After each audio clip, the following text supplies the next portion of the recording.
Vuelve la información y el análisis. Sigue Mesa Central por Tele 13 Radio. 8:41. Hacemos Mesa Central acá en Tele 13 Radio 103.3 en la ciudad de Santiago y conversamos de actualidad y política a esta hora acá en Mesa Central con Francisco Covarrubias. ¿Cómo estás, Francisco? Buenos días. Hola, buenos días. Con Jorge Pirincho Navarrete. Buenos días. Muy buenos días. Excelente ánimo. Francisco Covarrubias va a partir hoy con la joyita. En el siguiente bloque se nos une Quique Mujica a esta conversación. Sí, 2 not joyita y voy a la joyita. 2 not joyitas. Sí. Ah, no está el Quique. Y la tercera not joyita no la voy a decir porque parece que era la joyita de Pirincho. Ya. 2 not joyitas, dale. Primera not joyita, lo que está pasando con Carlos Montes. Creo que se está alargando su salida de una manera atroz. Así que me parece que es un buen tema para hablarlo después. La segunda not joyita, me parece que el gabinete del crecimiento anunciado ayer es una cosa ridícula. O sea, acá el crecimiento... ¿Pero cómo va a ser ridículo? Ridícula. O sea, ¿El crecimiento? Te partía el nombre, el gabinete del crecimiento, es un nombre rimbombante muy propio de la era soviética, ¿sí? Y acá el crecimiento se da por expectativa o por medidas. No, acá las expectativas no han cambiado y las medidas no se han anunciado nada. Bueno, en fin, lo podemos hablar después. Y quería hacer mi joyita respecto al CAE. Al CAE. Crédito con aval del Estado. Crédito con aval del Estado. O costo anual equivalente. ¿Cuál de los dos? Crédito con aval del Estado. Entre todas las medidas que se hicieron en los 30 años y que se aporrearon, digamos así, junto con el general Baquedano, fue el CAE. Claro. Y el CAE fue, y voy a decirlo derechamente, fue una muy buena medida. Lo que pasa es que tenía problemas que se subsanaron. Pero el CAE es una medida buena en el sentido de que le permite a la gente acceder y le permitió a la gente acceder a la universidad. Y el problema que tenía el CAE era dos cosas. Uno, que si tú entrabas a la universidad, había muchas universidades muy chantas, digamos, que no tenían ninguna regulación, gente se endeudó para ir a esa universidad. Ese es un problema. Claro, ese es un problema. Ese problema se solucionó con la acreditación de la universidad y con la desaparición de ese tipo de universidades. Claro, pero no hubo solución para los alumnos que cayeron en esa... Está bien, pero eso es una parte pequeña. Segundo problema es la gente que accedía al CAE, tenía una tasa muy alta, claro, y se quedaba con una mochila muy grande. Está como el 6%. Claro, 6, después Lavín lo anunció, ¿te acuerdas? Como a 4,5, que fue una gran anuncio. Después bajaron a 2. En el momento que ahora la tasa bajó sustancialmente, pero sobre todo que el crédito se hizo contingente al ingreso y se extingue después de un número de años, la medida quedó muy razonablemente, muy bien. Es decir, personas como tú, que sale y es exitosa en el periodismo, personas como Pirincho, que sale de Derecho y es exitoso. Muy exitoso. Bueno, entonces, lo razonable es que eso después lo pague él mismo, de acuerdo a un porcentaje de su sueldo durante un número de años. Porque si no lo paga alguien, si acá, cuando la gente piensa que no, si lo paga el Estado, si el Estado somos todos, o sea, alguien lo está pagando. Y de hecho, a mí me dieron, a mí durante la dictadura me dieron crédito fiscal. ¿Viste? Porque pedí carnet escolar y me dieron crédito fiscal. Y me financiaron un semestre en la Chile. Lo tuve que pagar después, o sea. ¿Lo pagaste? Sí, lo pagué. Ya. Hoy día tenemos, por ejemplo, diputados que ganan 10 millones de pesos y todo, y que son deudores del CAE, pero bueno, ¿pueden pagar o no pueden pagar? Y el problema es el siguiente. El problema es que hoy día se instauró con Bachelet para eliminar el CAE, la gratuidad. Hoy día la gratuidad ya representa cerca de 2.500 millones de dólares al año. Es una cosa que se está comiendo todo el presupuesto de la educación superior. Las universidades que entraron a la gratuidad, hay varias que están con serios problemas económicos, ¿cierto? La Universidad Austral, la Universidad de Aysén, y en fin, no quiero nombrar otras, pero hay otras que están en serios problemas porque le restringió la matrícula, le restringió los aranceles, le restringió... Es dramático. Es dramático. Y no sé si tiene mucho que ver con la gratuidad. No necesariamente. Probablemente esa no, pero hay otras que sí, porque en el fondo al entrar en gratuidad se significaba un límite en las matrículas, significaba un límite en los aranceles que tú podías cobrar, etcétera, etcétera. Y hay otra razón, que en el fondo el CAE ha significado, el no pago del CAE ha significado un incremento por parte del Estado que este año en el nuevo presupuesto asciende a 100 millones de dólares adicionales por el aval. Claro, porque obviamente cuando la tiene aval del Estado. Exacto, y voy a terminar pronto. Obviamente cuando las señales del Estado son de que aquí vamos a hacer una condonación completa, ¿cierto? Eso lo que genera es un no pago en la gente está pagando, porque nadie va a ir a pagar sabiendo que después le van a condonar a los que no han pagado, porque seguramente a nadie le van a devolver la plata. Y entonces lo que Dicen quiero... que están buscando una solución. Son como 350.000 que pagan. Ya. Entonces lo que yo quiero decir es que primero nos dimos cuenta cómo si efectivamente el CAE tenía un problema, pero un problema que se había solucionado antes del estallido social y sin embargo fue apedreado junto con el resto. Pero segundo, tenemos una medida que es absolutamente regresiva y en eso quiero felicitar a un panelista que ha venido muchas veces a esta radio, Alan Álvarez, presidente de la Juventud Socialista, que lo dijo y se atrevió a decirlo en el diario en una entrevista el domingo y dejó la escoba, eso sí. Y dejó la escoba porque efectivamente, bueno, tuvo apoyo también en algunas partes de su partido, pero esto significó porque una gran capotera en el sentido de decir que efectivamente los recursos que estamos destinando a la educación superior en este ámbito para mucha gente que es profesional y que puede pagar su deuda es completamente regresivo porque tenemos urgencia en otros lados. Así que yo quería dejar esto como joyita porque finalmente esto dicen que es un anuncio de campaña, podría hacerlo, pero es imposible. El CAE representa 11.000 millones de dólares. Es imposible. La condonación universal. Es imposible condonarlo completamente. ¿Cómo pagar eso? Y es un anuncio que se dijo con todas sus letras en su momento que no se va a poder cumplir y que me parece que aquí van a pagar justos por pecadores o va a ser tremendamente injusto con aquellos que pagaron en el pasado.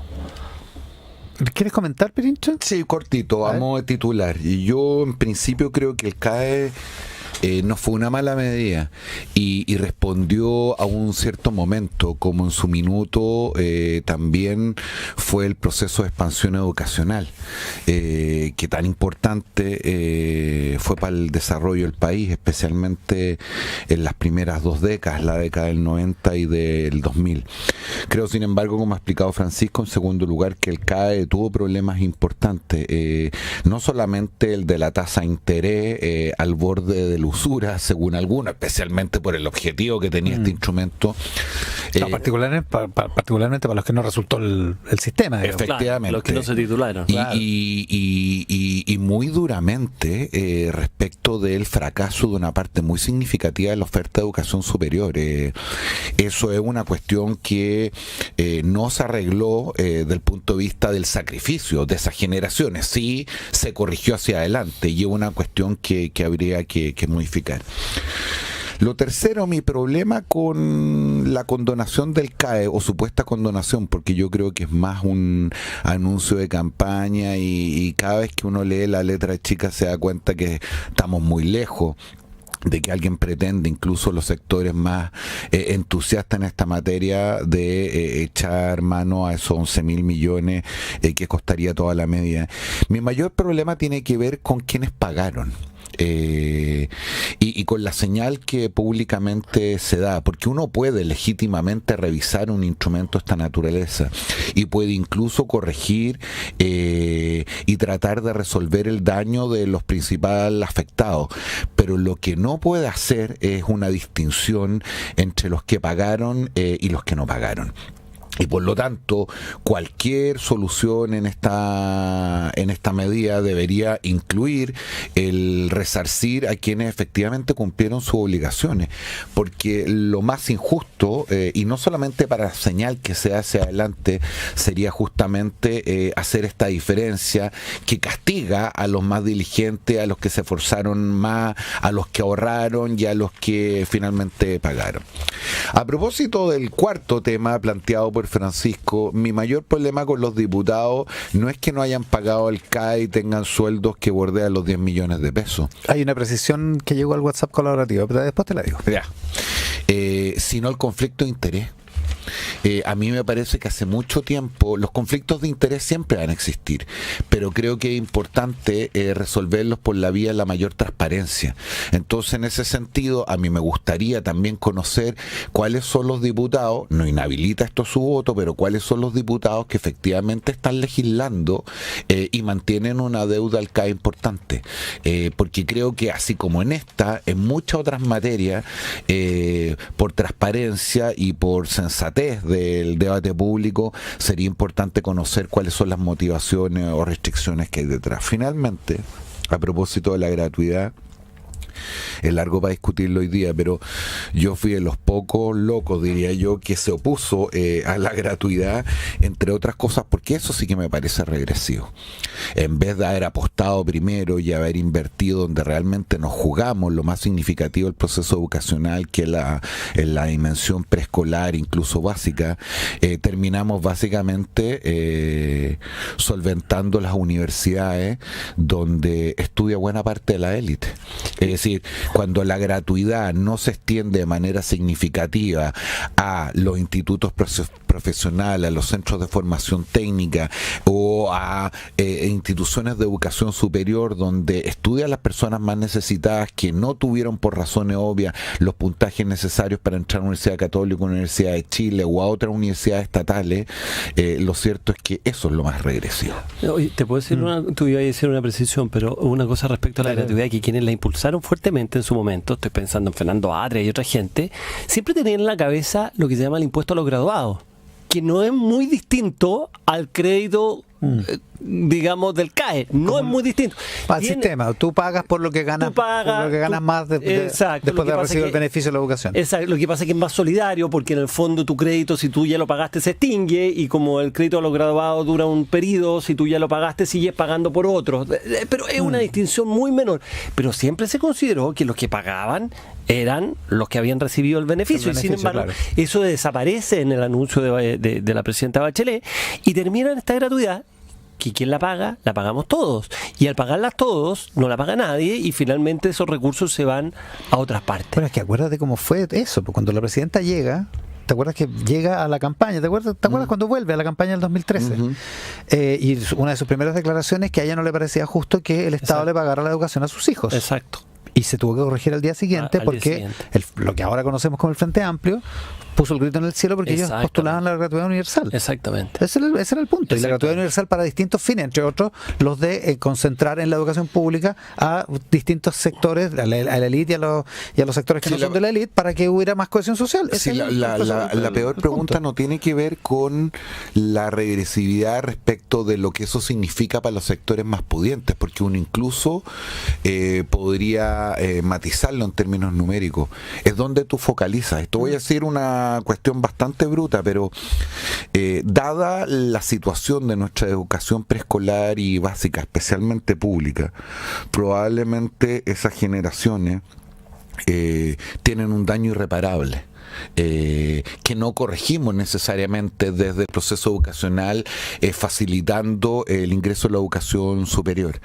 La pregunta es, lo regresivo no tiene que ver con el hecho de financiar instituciones más o menos pudientes o familias más o menos pudientes, sino que lo regresivo tiene que ver con dónde aposté. Si tú apuestas a la educación preescolar y a la educación básica, los resultados van a ser significativamente mejores que cuando yo lo hace en un momento donde probablemente hay un daño que es completamente irreparable. ¿Y te puedo hacer una nota al pie de página? Dale. Simplemente que dentro de esas reformas, cuando se hicieron, se estableció el no lucro en los colegios. Claro. ¿no? Que era parte central. Y yo, que soy una persona escéptica en toda materia en mi vida, tengo un gran escepticismo en ese no lucro, porque, entre otras cosas, no se estableció un monto por el cual se podían pagar, digamos, los sostenedores como directores, entonces a propósito de lo que hemos visto en las fundaciones, no nos vayamos a encontrar con que muchos de aquellos que hoy día dicen no tener fines de lucro, por alguna parte lo están Ya, teniendo. pero no hay que ir tan lejos a propósito de lo que hemos visto en las universidades del país. Es decir, si hay un ejemplo que se desató y que generó incluso polémica política, porque tocó a varios dirigentes y conspicuos empresarios, justamente tenía que ver con el lucro de la educación superior y particularmente la universitaria. Claro, por la vía del negocio inmobiliario, Exactamente, entre otras cosas. cosas. Oye, precisión de un Sí. destacado parlamentario del país que dice que la renta bruta de la dieta, o sea, el monto de la dieta en el año 2020 era de 9.349.851. Chuta. Ah, ya, no era bien. No era bien. No era bien, Y- pero- Oye, estás No, hablando lo del que pasa 2020. Es que se rebajó. La dieta bruta mensual de este año es 7.012.388, que con descuentos, cotizaciones, impuestos, no sé qué, queda como en 4.500.000 líquidos. No conozco Ahora, al... igual tienen que pagar el No CAE. conozco al honorable, agradezco Seguramente la lo aclaración. conocí porque Pirincho conoce a todos los honorables. Agradezco la No, aclaración. no sabe quién es, digamos. Sin embargo, para efectos del argumento, Sigue siendo. parece un sueldo lo suficientemente, ¿cómo decirlo?, digno para pagar el crédito con aval del Ah, Estado, no, si por ese fuera el supuesto, caso. tienen que pagar el CAE de todas maneras, pero no ganan ¿Te día. acuerdas cuando Massad, que era presidente del Banco Central, dijo que los sueldos de los consejeros eran, no me acuerdo la palabra que usó, pero que eran, no sé si dijo indigno, dijo... Que andaba, sí. Y nuestra diputada que dijo, cuando era en la Junji, dijo que los sueldos son reguleños. Reguleños, Ganaba 8 reguleños. millones de pesos, pero era reguleños. Sueldo regulé.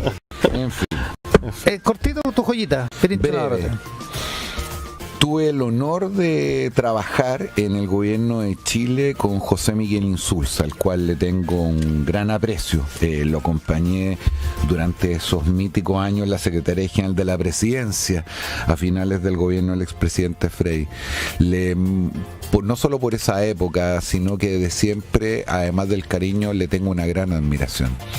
Sin embargo, no puedo dejar de... ¿Cuál es la palabra? Escandalizarme por sus últimas declaraciones a propósito de que la actual constitución, en fin, no era tan mala. Quiero ser cuidadoso de las palabras, pero yo no sé si el senador aquilata primero la frivolidad que eso significa a la luz de lo que ocurrió en los últimos 4 años, estallido social mediante, sino también cómo contraviene una cierta vocación, una cierta historia, una causa de la familia de la izquierda de la cual él es parte y que justamente tiene que ver no solamente con resolver los problemas de legitimidad de origen, sino que la importancia que ese sector político al cual pertenezco le da a tener un nuevo texto constitucional para resolver los problemas de legitimidad de nuestro sistema político. Confieso que no es el único y no es el primero. La semana pasada Francisco Vidal había dicho algo similar. Hace un tiempo atrás, vaya la paradoja, Fernando Atria había sostenido que la actual constitución ya no era tramposa y ya no tenía cerrojo, entre otras cosas porque se había rebajado el quórum en la última reforma previo al plebiscito de la convención anterior. Y creo que no todo en política vale ni menos de cara a un proceso electoral. Cualquiera sea el resultado, el 17 de diciembre en la noche creo que la izquierda no va a tener muchas razones para celebrar, en ningún caso. Y cuando eso ocurra, creo que el peor consuelo y la peor tragedia sería además desconocer la importancia de ese esfuerzo, de esa vocación y de la necesidad de tener un nuevo texto constitucional.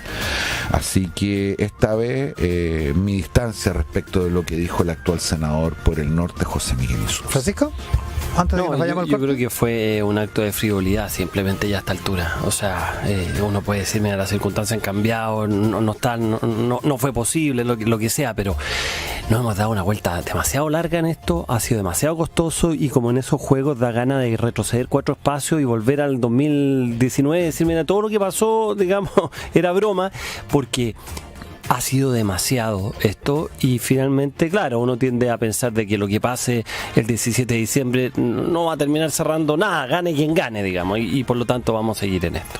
Con Francisco Covarrubias y Pirincho Navarrete en la conversación de actualidad y política de esta mañana acá en Mesa Central 103.3 en la ciudad de Santiago para Tele 13 Radio. Escuchar para entender. Transformación digital. Mesa Central.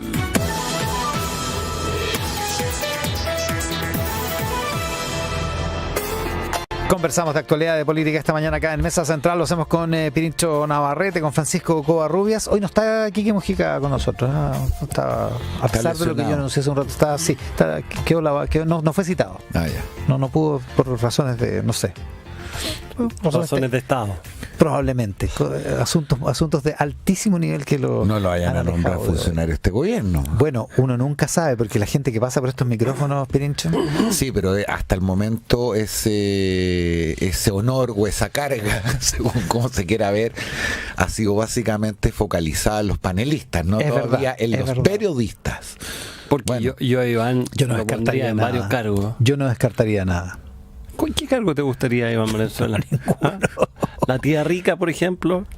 La caja de crédito prendario. La caja de crédito prendario, yo creo que sería un buen lugar. Un buen lugar. ¿Quique la SECOM? Un estratega, un analista. A propósito de ese hashtag renuncia a Paredes, Quique la SECOM. Renuncia a Paredes. Ya. Oye, a propósito de lo que siguen pidiendo algunos, la renuncia del ministro Montes, ¿cómo se alarga esta cuestión de los convenios? Es una cosa impactante, Francisco. Hay que acordarse que todo esto partió tildado como un descriterio político. Eso fue lo que dijo la ministra Vallejo el mismo día que se conoció a través de este medio Timeline en Antofagasta, ¿cierto? Esto fue un descriterio político. Y el descriterio político vaya como ha crecido, ¿cierto? Y hoy día tenemos un problema que ya llega, digamos, en la orilla del ministro Montes, porque el funcionario al que se le pide la renuncia es una persona cercana a él, ya no es de estos jóvenes del Frente Amplio, sino que forma parte de ya más de la esencia del Partido Socialista.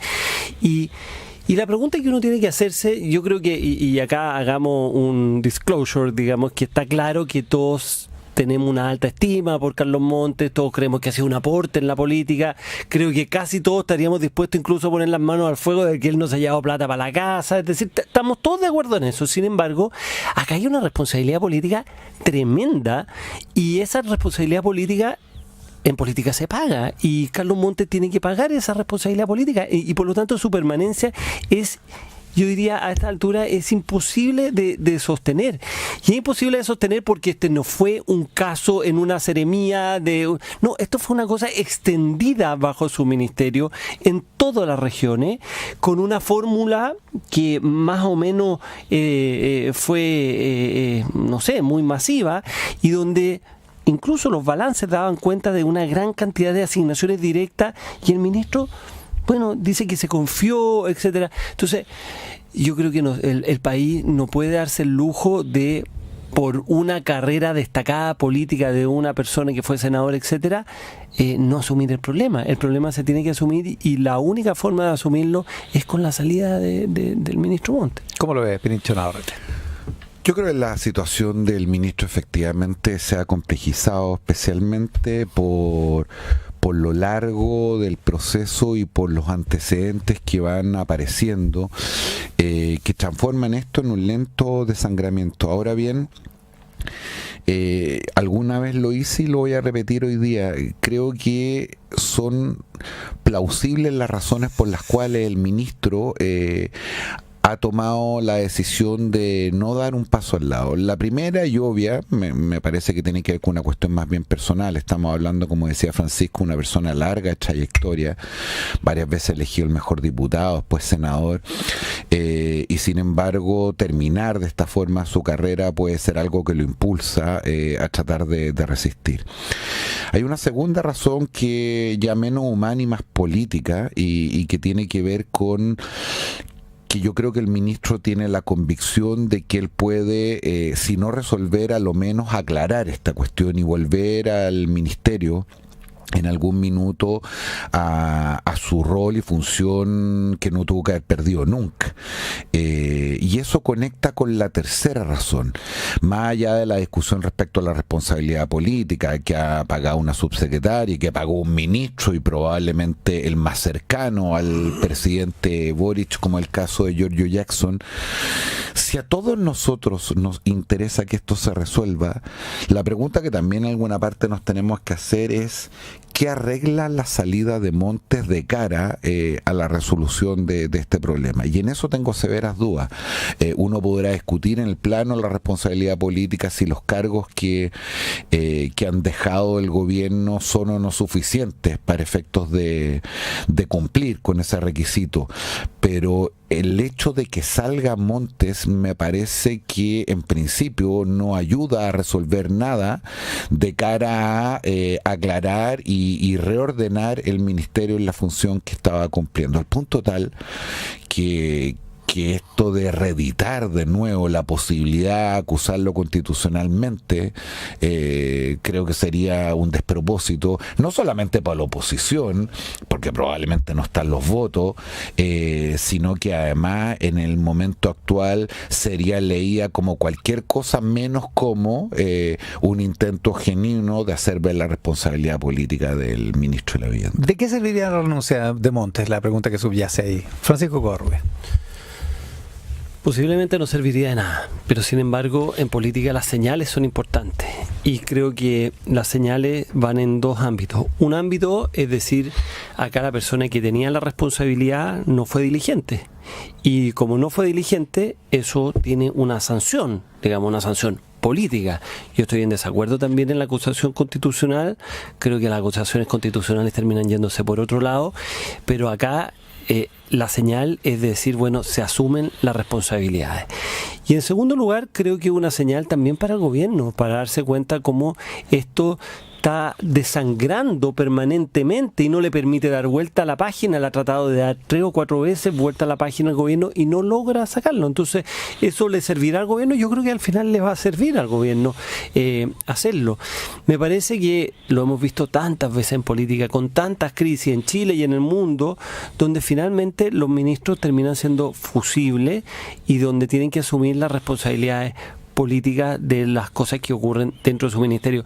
Y yo acá reitero, si fuera una cosa puntual de un sinvergüenza que estaba en una parte, de un ladrón, que es cierto, el ministro no puede tener, digamos, el control de todos los funcionarios, siempre hay gente que los puede traicionar. Esto es lo mismo que pasa con el ministro del Interior cuando un carabinero, digamos, hace un acto reprochable, no puede pagar el costo político. Acá, sin embargo, tenemos una cosa sistémica. Acá lo que se montó fue algo sistémico. Y si se monta algo sistémico, entonces el ministro tiene una responsabilidad muy relevante sobre eso. No es un caso individual, es un caso sistémico. Y frente a eso me parece que la señal es muy importante. ¿Pirincho?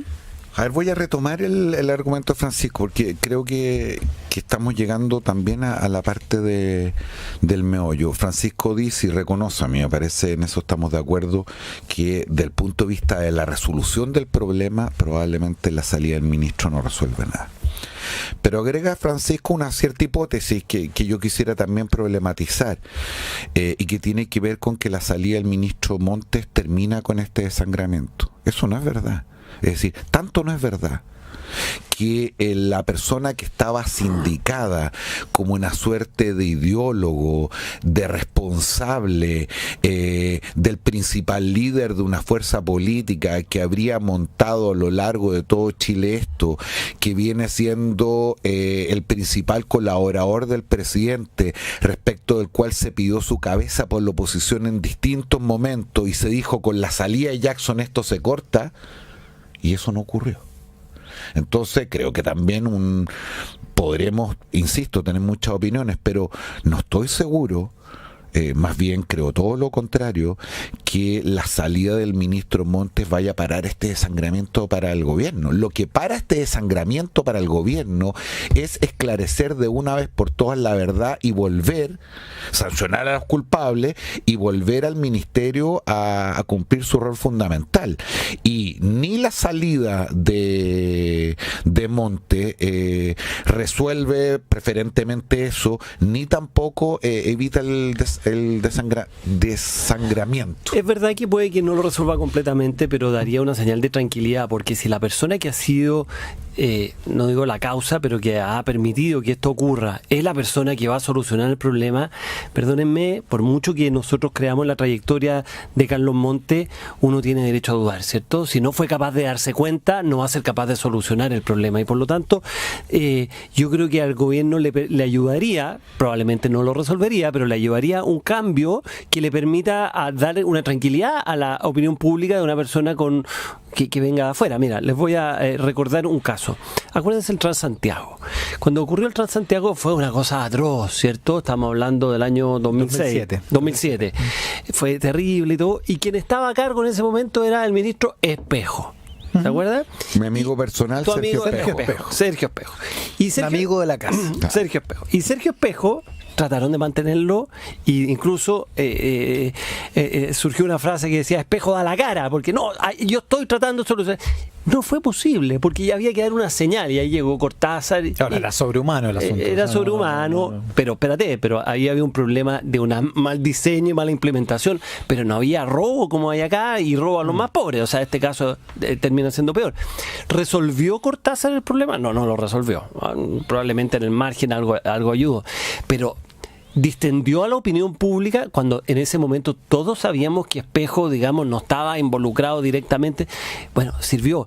Y como ese ejemplo, hay muchísimos otros ejemplos en Chile a lo largo de su historia y en el mundo, de dar cuenta de que la persona que está a cargo de un problema que es general y sistémico, bueno, al momento de salir y llega otra persona, bueno, da un cierto aire nuevo para permitir, como quien dice, tranquilizar a la opinión pública respecto a que esto va a encaminarse a una solución.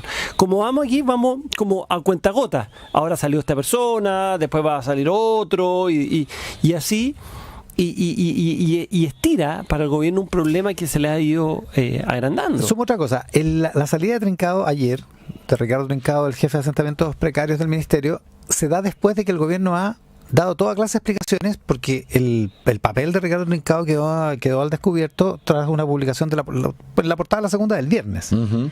Y el fin de semana el gobierno dio toda clase de explicaciones sugiriendo que las cosas se habían hecho correctamente. Lo dijo el ministro de Justicia en Mesa Central, lo dijo Álvaro Elizalde en Estado Nacional. Las cosas se hicieron correctamente, hubo un informe, el informe se contestó, y después, bueno, salió esto en Timeline y todo se mandó a la Fiscalía y todo se ha hecho correctamente. Bueno, lo que sugiere la salida de Trincado después de esa argumentación es que aparentemente algo hizo mal Trincado. La pregunta es por qué no lo reconocieron el mismo viernes, o por qué la línea de defensa fue decir que estaba todo bien para al día siguiente sugerir que está todo mal echándolo. A ver, dos cosas, ni mucho ni tampoco.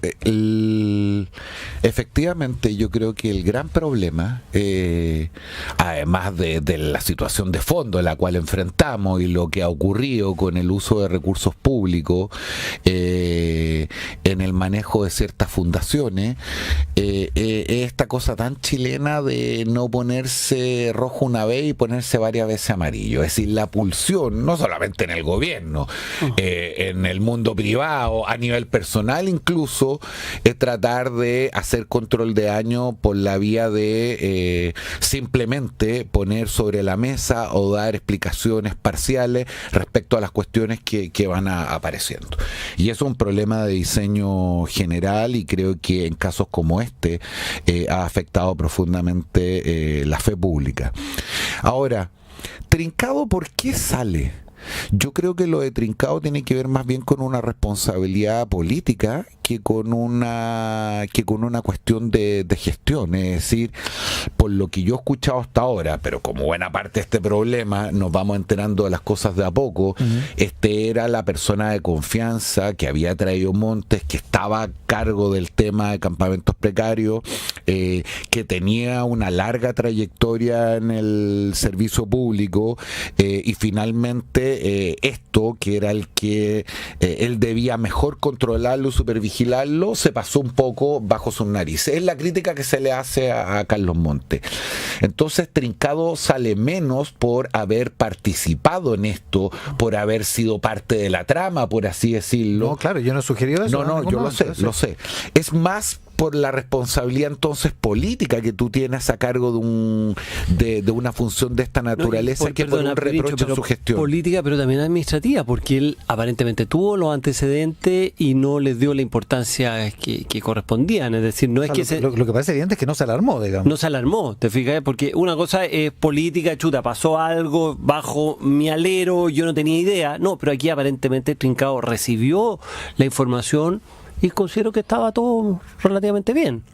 Entonces ahí ya es más que una responsabilidad política, hay una negligencia. Sí, puede ser. Pero lo que el gobierno dijo todo el fin de semana es que eso no había ocurrido. O sea, que se había hecho todo correctamente, que no había habido esa negligencia. Que hay que acordarse, como dice Pirincho, esto de ponerse amarillo de a poco y muchas veces, es que esto partió con la tesis del descriterio político. Todo el gobierno dijo el primer día que esto era un descriterio político, haber hecho un acuerdo con una fundación que estaba ligado a la diputada, a la senadora. Así ha sido siempre. Y va a seguir siendo. Seguramente. Es decir, así fue, qué sé yo, el Mogate, recordemos originalmente, claro. Así fue el caso de Frey, el tema de las indemnizaciones, así fue el caso Cabal con Michelle Bachelet, estoy recordando los casos más emblemáticos, y para qué te digo, así fue así en Penta, en Soquimich, en Pesca, es decir, no conozco un caso donde de manera radical en el mundo público, el mundo privado, alguien haya reconocido de manera inmediata que estábamos en presencia de algo grave que había que corregir. No estoy diciendo que eso sea bueno o valioso, estoy simplemente haciendo una descripción. Eso no se sale de lo que ha sido la trayectoria, desgraciadamente, de la manera de ejercer la función pública y ejercer la función privada. ¿Francisco?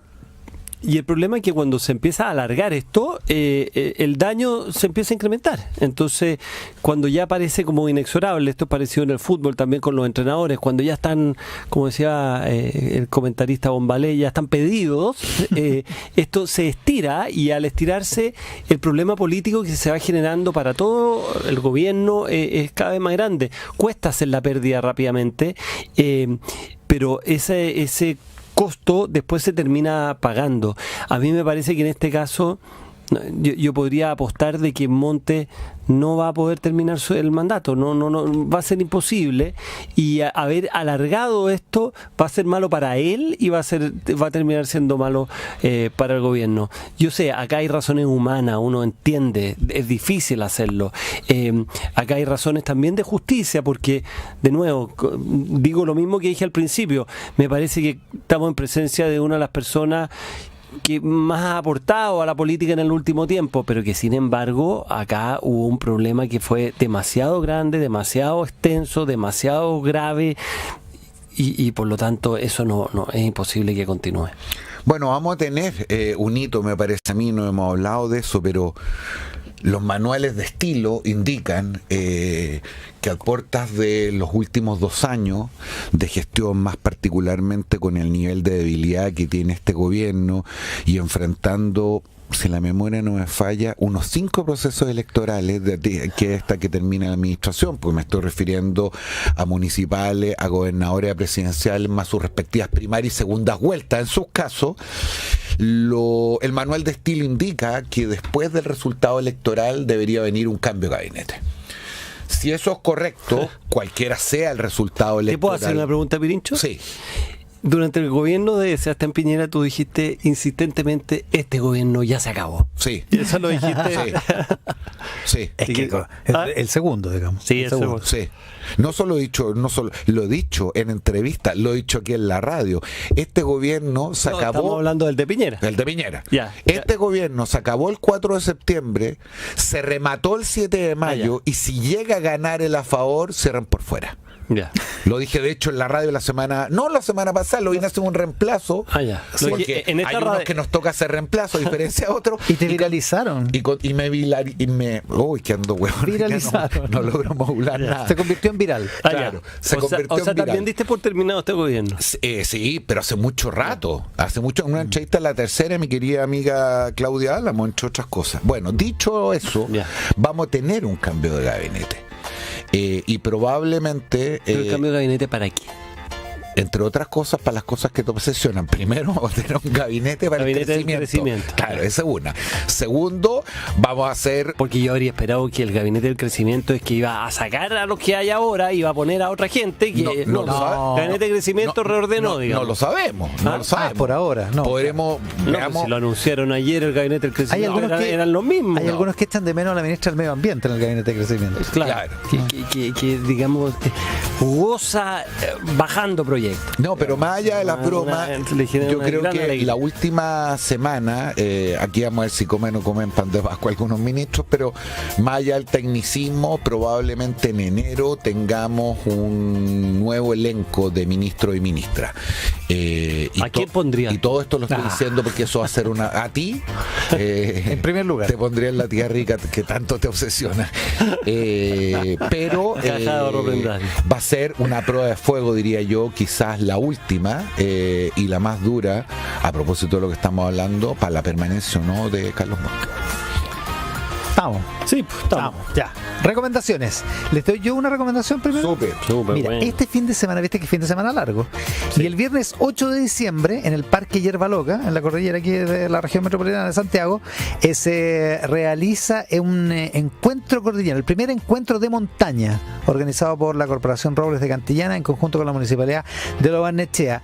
El Santuario de la Naturaleza, que una parte de él es el Parque Hierba Loca, está en la curva 15 del Camino a Farellones, y ahí se va a poder hacer desde las 9 de la mañana un trekking guiado, toda clase de actividades durante todo el día para niños, para niñas, en familia, para almuerzo, va a haber algunos incluso carritos para almuerzo, un festival de boulder en la tarde para las diferentes técnicas de escalada, en fin, y un conversatorio al final a las 6 de la tarde para luego bajar a la ciudad de vuelta. Eso puede ser el viernes, por supuesto sigue el fin de semana largo y sigue las reservas para el Parque Hierba Loca todo el fin de semana, pero está este primer encuentro de montaña este fin de semana, el viernes 8 de diciembre. Pirincho no va a poder ir porque tiene que ir a pagar una manda. No, yo no voy a ir porque el ejercicio no es lo mío, pero a ti que te gusta subir cerro, Es verdad, a Francisco le gusta. sí, que no te bajes sin nada, así como contradicciones vitales, como le Que la bajan montaña te hable. antiguos líderes. A todo esto, ¿decidiste que vaya a votar el 17? Sí, me parece que por primera vez en este panel vamos a tener el mismo voto. ¿Van a votar igual? Sí, ¿Qué vaya a votar tú? voy a votar nulo. ¿Tú también? Nulo, ¿Nulo? nulo. Esto es, se acabó la transición. Vaya, se acabó la transición. Primera Covarrubias vez desde y el Navarrete 2015. votan lo mismo en este Sí. plebiscito. Caramba, primera. Van a tener que Aunque por cambiar. razones bien distintas, como razones- podríamos explicar el otro El martes, otro porque ya se martes. nos acabó el programa. Ya, Hoy razones recomendaciones. distintas, pero algunas que no deben ser tan distintas. Recomendación, Francisco Covarrubias. Quiero recomendar un libro que se lanzó la semana pasada. Este es un libro no para todo público, pero para quienes le interesa el tema, que se llama Multiculturalismo, Identidad, Plurinacionalidad y todas esas cosas, del filósofo Daniel Lowe, que salió por el Fondo Cultura Económica. El libro es un libro grueso, 800 páginas, conciso, pero fácil, o sea, relativamente fácil de leer, no es una cosa imposible, es para cualquier persona que le interese el tema, pero es muy interesante el libro. Daniel Lowe es un filósofo que ha escrito mucho sobre este tema, y lo interesante es que pone en duda todas las políticas de moda. Es anti-plurinacionalidad, considera que un Estado liberal no puede hacer diferencia transparencia entre sus ciudadanos. Es bien provocativo el libro y por lo tanto a todos aquellos que, digamos, desde la academia o desde el interés personal le interesa ver una postura muy distinta a la postura tradicional y bastante, como quien dice, escéptica de todo lo que significa eso, se lo recomiendo mucho. Muy bien escrito, muy bien documentado y bastante fácil de leer, pero grueso, 800 páginas, Fondo de Cultura Económica. Muy ¿Cómo se llama? ¿Cuál es el título? El título es una ironía, se llama Multiculturalismo, Identidad, Plurinacionalidad y todas esas cosas. Pirincho Navarrete. Va en la línea del libro que alguna vez recomendamos aquí, Mark Lilla, a propósito de las políticas de la identidad y la democracia liberal, aunque ese no tenía más de 100 páginas. No, que, era con menos de 100 páginas. Así que cabe 8 veces en sí. Ya, recomendación, Pirincho. Oye, a propósito de conflictos de interés, porque soy partícipe en esto, más bien de En el micrófono. de arroz graneado yo, con motivo de los 160 años del Cuerpo de Bomberos de Santiago. ¿Por qué eres bombero? No, Eso yo no sabía. Ese era un descubrimiento. No. Me toca moderar hoy día un panel que se va a transmitir por YouTube a eso de las 7:15 de la tarde, que congrega distintos personajes que desde disciplinas distintas, no siendo especialistas, como ven a bomberos. Ay, qué buena. Entonces va a estar Cristian Valdivieso, a propósito de los datos, va a estar la Alejandra Wood, más vinculada a los temas de sustentabilidad, la María Jaraquemá, los temas de transparencia, y Oscar McKinney más bien en la dimensión urbana de la ciudad.